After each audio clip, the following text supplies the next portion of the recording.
ಎಲ್ರಿಗೂ ನಮಸ್ತೆ. ನಾನು ನಿಮ್ಮ ಗೀತಾ ಗಂಗೌಡ್. ಮೊನ್ನೆ ನನ್ನ ಮಗಳು ಈ ಗುರುಕುಲ ಇಂಟರ್ನ್ಯಾಷನಲ್ ಸ್ಕೂಲ್ ಸವಣೂರು ವತಿಯಿಂದ ಒನ್ ಡೇ ಪಿಕ್ನಿಕ್ಕಿಗೆ ಹೋಗ್ತಾಯಿದ್ರು. ಅದು ಎಲ್ಲಿಗೆ ಅಂತ ಹೇಳಿದ್ರೆ ಹೊಸದಾಗಿ ರೆಡಿಯಾಗಿರ್ತಕ್ಕಂಥ ನಮ್ಮ ಶಶಿಧರ್ ಎಲ್ಗಾರ್ ಅವರ ಒಂದು ಗಂಗಿಬಾವಿ ರೆಸಾರ್ಟಿಗೆ. ಅದು ತುಂಬ ಚೆನ್ನಾಗಿರ್ತಕ್ಕಂಥ ರೆಸಾರ್ಟು. ಮಕ್ಕಳಿಗಂತೂ ತುಂಬ ಟೈಮನ್ನು ಸ್ಪೆಂಡ್ ಮಾಡಲಿಕ್ಕೆ ಬಹಳ ಚೆನ್ನಾಗಿರ್ತಕ್ಕಂಥದ್ದು. ಅವರ ಶಿಕ್ಷಕರು ಅವರನ್ನು ಅಲ್ಲಿ ಕರ್ಕೊಂಡು ಹೋಗ್ತಾಯಿದ್ರು. ನೋಡ್ರಿ, ಎಲ್ಲ ಸ್ಕೂಲ್ ಮಕ್ಕಳು ಸಹಿತ ರೆಡಿಯಾಗಿ ಬೆಳಗ್ಗೆ ಬೇಗ ಬಂದಿದ್ರು ಸಹಿತ. ನಾವು ಸಹಿತ ಅರ್ಲಿ ಮಾರ್ನಿಂಗ್ ಏನು ಮಾಡಿದ್ವಿ, ರೆಡಿಯಾಗಿ ಮಗಳನ್ನು ಕರ್ಕೊಂಡು ಸ್ಕೂಲಿಗೆ ಹೋಗಿದ್ವಿ. ಇನ್ನೂ ಯಾರೂ ಬಂದಿರಲಿಲ್ಲ. ನನ್ನ ಮಗಳ ಅರ್ಜೆಂಟಿಗೆ ನಾನು ಬೇಗ ಕರ್ಕೊಂಡು ಹೋಗಿದ್ದೆ.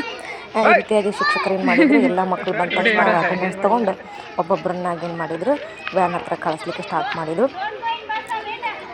ಈ ರೀತಿ ಏನು ಮಾಡಿದರು, ಮಕ್ಕಳು ಬೇಗ ಬಂದು ರೆಡಿಯಾಗಿ ಆ ಒಂದು ರೆಸಾರ್ಟನ್ನು ನೋಡಲಿಕ್ಕೆ ಬಹಳ ಕುತೂಹಲದಿಂದ ಹೋಗ್ತಾಯಿದ್ರು.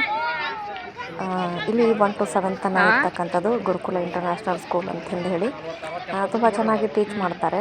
ಆಮೇಲೆ ಮಕ್ಕಳನ್ನು ಭಾಳ ಕೇರಾಗಿ ನೋಡ್ಕೊಳ್ತಾರೆ, ಕೇರ್ಫುಲ್ಲಾಗಿ ಯಾವುದೇ ಸಮಸ್ಯೆ ಬ್ಯಾಗ್ ಹಾಕ್ಕೊಂಡು ಓಡೋಗ್ತಾ ಇದ್ದಾಳೆ. ಕ್ಯಾಮ್ರಾ ಈ ಕಡೆ ನೋಡು ಅಂತ ಹೇಳ್ತೀನಿ. ನೋಡಲಿಕ್ಕೆ ಆಕೆ ರೆಡಿನೇ ಇರಲಿಲ್ಲ. ಯಾಕಂದರೆ ಆಕೆ ಗಮನ ಎಲ್ಲ ಬಸ್ಸಿಗೆ ಹೋಗೋದು, ಅಂದರೆ ಬಸ್ನೊಳಗೆ ಹೋಗಿ ಸೀಟೊಳಗೆ ಕೂಡಬೇಕಾಗಿತ್ತು. ಅದಕ್ಕಾಗಿ ಅವಳು ಬೇಗ ಓಡೋದ್ಲು. ಎಲ್ಲ ಮಕ್ಕಳು ಸಹಿತ ಕ್ಯಾಮ್ರಾ ಕಡೆ ನೋಡ್ಕೋತ ನಕ್ಕೋತ ಏನು ಮಾಡಿದ್ರು, ಕ್ಯೂ ಅಲ್ಲಿ ಹೊಡ್ತಾಯಿದ್ರು.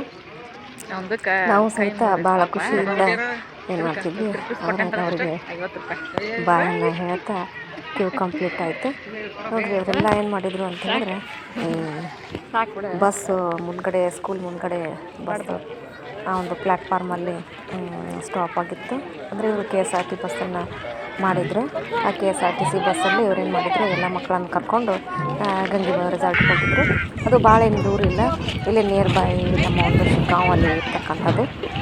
ಅದರಿಂದ ನಾವೆಲ್ಲರೂ ಏನು ಮಾಡಿದ್ವಿ, ನೆಮ್ಮದಿಯಿಂದ ಮಕ್ಕಳನ್ನು ಕಳಿಸ್ಕೊಡ್ಲಿಕ್ಕೆ ರೆಡಿಯಾಗಿದ್ವಿ.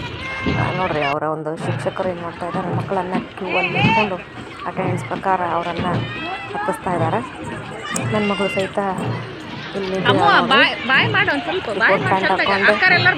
ಬ್ಯಾಗ್ ಹಾಕ್ಕೊಂಡಿದ್ಲು. ಆ ಕಡೆ ನೋಡ್ತಿದ್ದಾಳೆ. ನನ್ನ ಕಡೆ ನೋಡು ಅಂತಂದರೆ ಯಾವ ಕಾರಣಕ್ಕೂ ನೋಡ್ತಾ ಇರಲಿಲ್ಲ. ಅದ್ರ ಸ್ವಲ್ಪ ಮುಚ್ಚಿರ ಅವರು ಅವ್ರ ಟೀಚರ್ ಜೋರು ಮಾಡಿ ಏನು ಮಾಡಿದ್ರು, ಅವರೆಲ್ಲ ಬಾಯ್ ಮಾಡಲಿಕ್ಕೆ ಸ್ಟಾರ್ಟ್ ಮಾಡಿದರು. ಅವರೆಲ್ಲ ಏನು ಮಾಡಿದರು, ಆ ಬಸ್ಸನ್ನು ಅವರ ಒಂದು ಶಿಕ್ಷಕರು ಭಾಳ ಕೇರ್ಫುಲ್ಲಾಗಿ ಹತ್ತಿಸ್ತಾ ಇದ್ದಾರೆ. ಸುಮಾರು ಒಂದು 150 ತನಕ ಹುಡುಗರು ಮಾಡಿದ್ರು. ಇವರು ಗಂಗಿಬಾವಿ ರೆಸಾರ್ಟಿಗೆ ಹೋಗಿದ್ರು. ಎಲ್ಲ ಒಂದು ಪೇರೆಂಟ್ಸ್ ತುಂಬ ಜಾಗೃತಿಯಿಂದ ಬಂದು ಮಕ್ಕಳನ್ನು ಬಿಟ್ಟು ಹೋಗಿದ್ರು. ಈ ರೀತಿ ಏನು ಮಾಡ್ತಿದ್ದಾರೆ, ಅವ್ರ ಮಕ್ಕಳನ್ನು ಒನ್ ಬೈ ಹತ್ತಿಸ್ತಿದ್ದಾರೆ.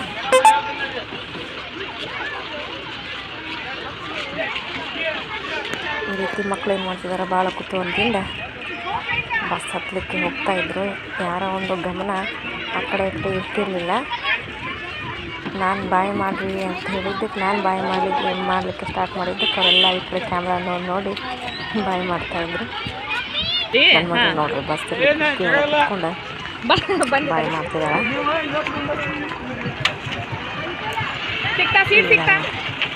ಹೊರಗಡೆ ಕಾಣ್ತಿದ್ದಾಳೆ, ಬಾಯ್ ಮಾಡ್ತಿದ್ದಾಳೆ. ನೋಡಿ, ಭಾಳ ಖುಷಿ ಪಿಕ್ನಿಕ್ ಮಾಡೋದು, ಹೊರಗಡೆ ಹೋಗೋದು, ಎಂಜಾಯ್ ಮಾಡೋದು ಅಂಥೇಳಿ. ಅಷ್ಟೇ ಸ್ಟಡಿ ಒಳಗೆ ಆಸಕ್ತಿ ಇದೆ.